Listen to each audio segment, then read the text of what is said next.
My mom wanted me to be a truck driver because that would mean I'd make $24,000 a year if I went to Truck Masters, and that would be twice what my father made. And she thought that would happen, but something inside of me said, I don't want to drive a truck. There's something else that matters more to me, and I decided I was not going to go for money instead of passion. And the rewards have been pretty amazingly better than being a truck driver. It's not bad being a truck driver, it's just not what I was after. And I look back, and one of the things that helped me was my original teacher, Jim Rohn, who was a personal development speaker I went to hear when I was 17. He said something the first time I heard him, and he said, you know, it's really simple. If you want life to change, you got to change. If you want life to be better, you've got to get better. It's the only way it happens. And luck will show up for people and it'll leave them. But if you're constantly improving who you are and what you give, game over. When people ask me, what does it take to be happy? I always tell them one word: progress. Progress equals happiness. Even if you're not where you want to be yet, if you're on the road, if you're improving, if you're making progress, you're going to love it. You're going to feel alive. On the other hand, it doesn't matter how successful you are. If you stop growing, you start dying inside. I've always had this belief: if you want to be successful at anything in life, never leave the sight of setting a goal without doing something that commits you to fulfillment. If you get, like, you're in state, right, when you do something. While you're in state, that's the time to commit yourself to something that makes you follow through. So I'd call somebody up, I'd schedule something, I'd lock in the next meeting, I'd sign up for the class, I'd enroll the guy who was going to mentor me, I'd set the meeting with a mastermind of people I met. I did something so that whatever I committed to, there was something when I went home that told me there. It's structure. This could be the greatest time you ever live if you control what you focus on, if you find a more empowering meaning, and if you decide to model the actions of those who succeeded before you. It can be the best financial time, the best emotional time, the best spiritual time of your life, but you better take control of your state. And if you think you're going to do it just by today, you're wrong. You're going to need to get yourself some rituals.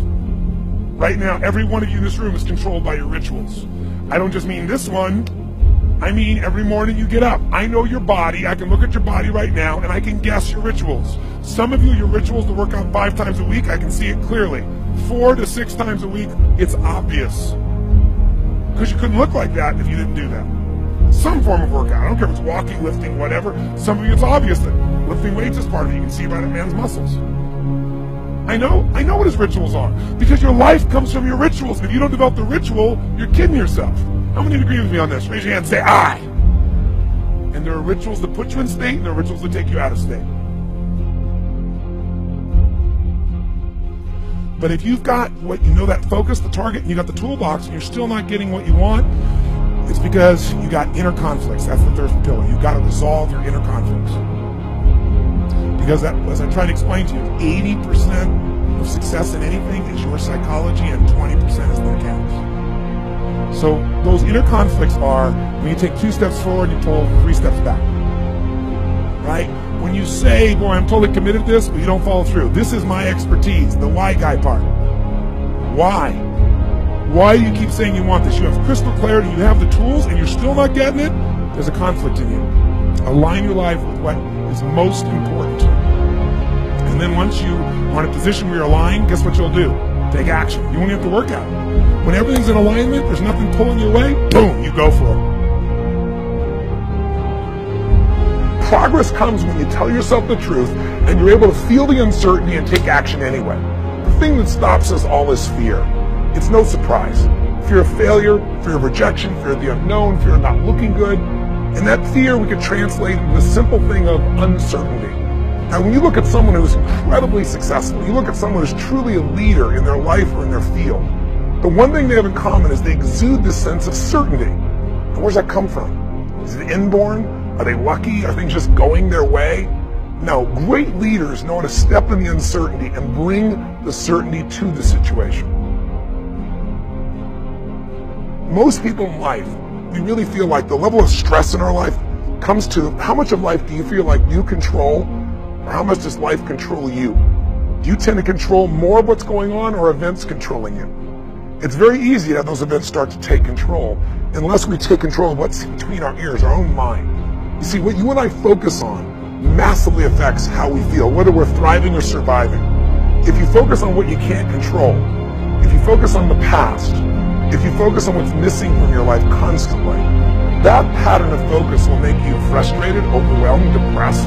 It won't even matter if you're taking antidepressants. If you keep focusing on what you can't control, what's missing from your life, you're going to feel depressed still. You can take as many antidepressants as you want. Focus equals power. If you want to thrive, you got to focus on what you can control. You got to focus on the difference you can make. You got to focus on what's already in your life that you're grateful for. So you've got to find a story that's going to empower you to act.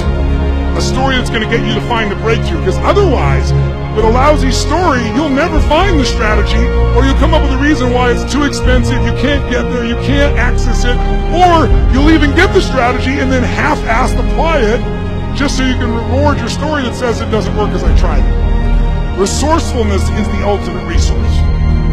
And if you don't have what you want, stop telling yourself the story because you don't have the money, you don't have the time. That's bullshit.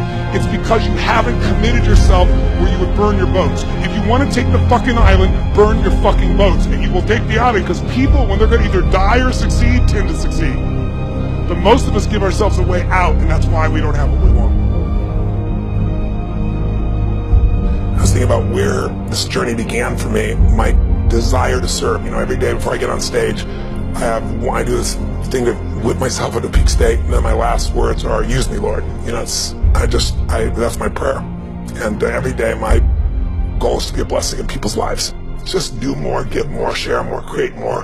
What you need will be there. It's like air. You don't stop to think about when you take a breath whether it'll be there or not. It's always going to be there. Yeah. You just got to do your part.